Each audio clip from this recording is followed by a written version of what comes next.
আমি সঞ্চিতা দে, বগুলা থেকে আগত। মঞ্চে উপবিষ্ট সকল গুণীজন ও দর্শক আসনে যারা বসে আছেন সকলকে আমার সশ্রদ্ধ প্রণাম। আমার নিবেদনে লালন সাহেব আমার স্বরচিত কবিতা। খাঁচার ভেতর অচিন পাখি কেমনি আসে যায়, কিংবা সব লোকে কয় লালন কি যাক এই সংসারে। ফকির সাহেব দেহতত্ত্বের খোঁজ, সাধনা ভজনার পথের কথা বলে। সারা বিশ্ব সংসার মানবধর্মী হয়ে একতারা সুরে যদি গাইত, তাহলে লালন সাহেব হয়তো আত্মার মিল খুঁজে পেতেন।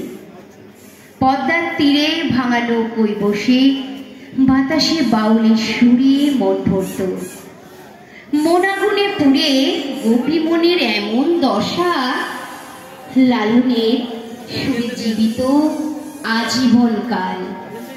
জাতপাত নিয়ে ভিন্ন সুর, মনমুখের গলায় ফেরে মানব জাতির রূপ। মানুষ বুঝিলে খেপা মন যে গুরু ভজে, সকলে তাকে বোঝে, মনে হয় বোঝে না।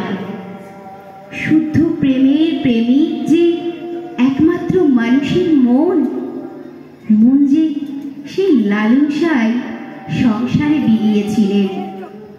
রাগের ঘরে তালা খুলে একতারা সুরে ভালোবাসার গান গাও।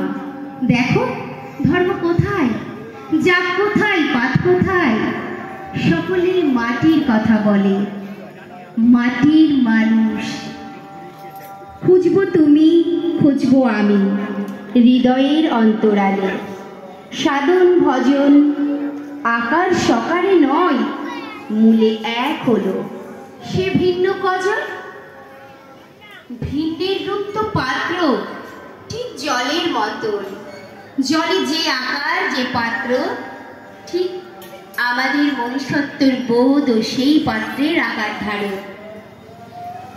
ঠিক অন্ধকার আর আলোর মতো জগতের প্রতিটি কোণ ভরে উঠুক সায়ের সুরে। তাকে পাবো বলে, তাকে ভজবো বলে মনুষ্যত্বের ঠিকানা আমরা পাবো। জয় লালন। সব লোকে কয় লালন কি জাত সংসারে, সব লোকে কয় লালন